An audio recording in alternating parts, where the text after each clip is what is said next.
Bom, as Memórias Sentimentais de João Miramar apresenta 163 episódios e capítulos enumerados intitulados, escritos em cartas, poemas, anúncios, citações, diálogos, convites, anúncios, relatos de infância, de viagem e discurso. O enredo inicia-se com um relato de infância do protagonista João Miramar e se prolonga até a morte de sua esposa. Esse livro, que é uma narrativa, apresenta também o modernismo brasileiro. O livro ele se separa em 12 grandes blocos. O primeiro bloco é a infância e adolescência do protagonista, que é João Miramar. Nos capítulos que vai até o 27º episódio, João Miramar, órfão de pai e criado pela mãe, passa a infância em São Paulo. Sua liberdade maior se inicia ao ingressar em um colégio só de meninos, onde conheceu amigos que lhe acompanhariam ao longo da vida. José Quelinini e Gustavo Dalbert, que eles vão para a Europa. Um capítulo que eu separei, que é o terceiro, que é o Gare do Infinito, que é um capítulo bem triste, onde ele relata a morte do pai e as emoções que ele sentia e a mãe dele, que se chama Gare do Infinito, que é o seguinte: papai estava doente na cama e vinha um carro e o homem ficava esperando no jardim. No desabar do jantar noturno, a voz toda preta de mamãe ia me buscar para a reza do anjo, que carregou meu pai. Então, nesse capítulo, a gente consegue ver que João Miramar, ele se faz criança nesse capítulo e ele não sabe o que está acontecendo ao redor dele. Ele só vê um monte de carros, um monte de pessoas vestidas de preto, principalmente sua mãe, que é citada no capítulo, e ele não sente nada. Ele sente que o clima do lugar está de luto, preto. Isso vai continuar nos próximos blocos.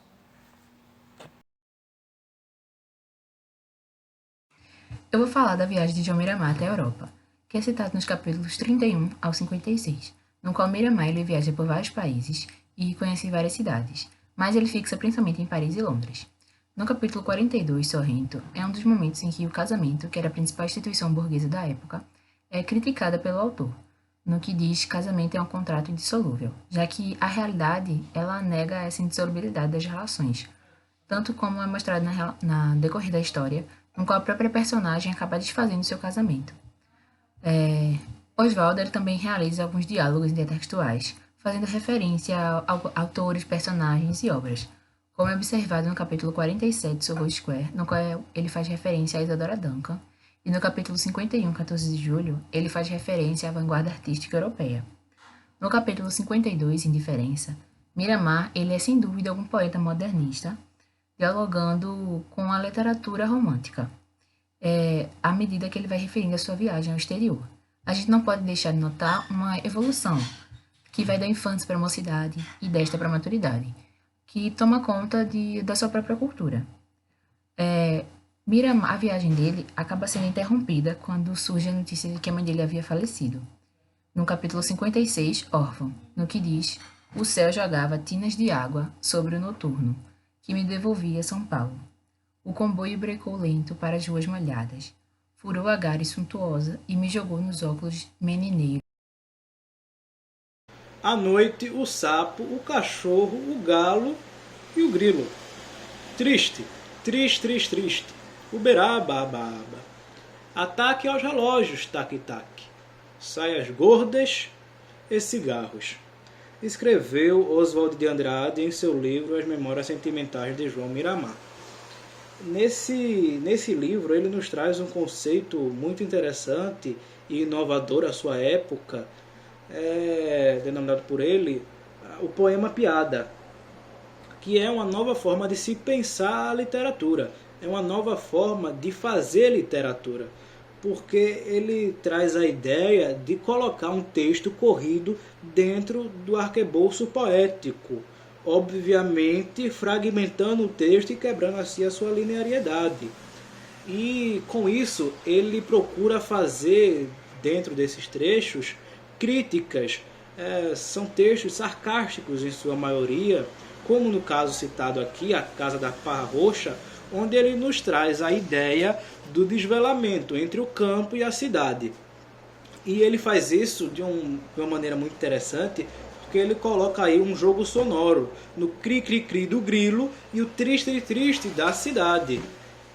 Então, e cita aí uma cidade grande, né? Uberaba, Progresso, o campo, animais. Então, ainda é aquela coisa mais ultrapassada. Resultado de profecia. Se não fosse um hispano suíça tipo esporte, e dentro tal, senhor José Chinelli, minha sogra, tinha corrido o risco de ser desrespeitada pelos dragões do Kaiser. As notícias da guerra mutilada, como soldados em fuga, chegavam dando a França como invadida e Paris ameaçada. Então, esse trecho onde eu acabei de ler, esse fragmento, vai ter explodido a Primeira Guerra Mundial. E aí Miramar vai reencontrar a Miss Terror, né, que havia conhecido na viagem para a Europa, e que tinha vindo ao Brasil por culpa da guerra. E aí eles tinham se tornado amantes e Miramar vai financiar todos os gastos dela. Então, essa linguagem, né, que o autor vai usar vai ser a linguagem telegráfica, que é uma linguagem onde o autor não narra, o autor vai sugerir, né, através de capítulos curtos, a história onde tem começo, onde tem meio e fim. Só que aí cada capítulo pode ser lido independente dos demais, só que apesar disso o sentido não vai se perder do contexto da obra. E aí o seu estilo vai se opor aos exageros irrealistas e vai se opor à escola romântica, né? E aí ele vai filtrar ambas e vai procurar dar uma nova conformidade à literatura. E é isso. Capítulo 146, Verbo cracar. Eu empobreço de repente, tu enriqueces por minha causa. Ele azula para o sertão, nós entramos em concordado. Vós protestais por preferência, eles escarfedem a massa.